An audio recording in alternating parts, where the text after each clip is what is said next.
अरे माझ्या भारताला स्वातंत्र्य मिळून आज 75 वर्ष झाली. आम्ही एकोप्याने राहतो.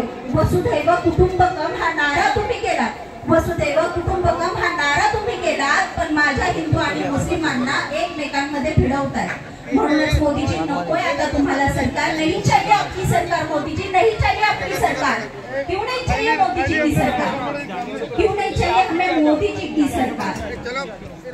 क्योंकि जहाँ पे द्रौपदी का वस्त्र हरण किया जाता है ना, वहाँ महाभारत लिखा जाता है.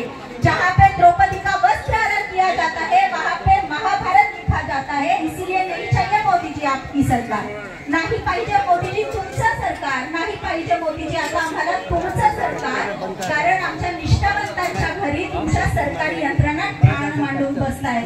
आमच्या लोकशाहीचा चौथा आधारस्तंभ म्हणजे प्रसार माध्यम. लोकशाहीचा चौथा आधारस्तंभ म्हणजे प्रसार माध्यम.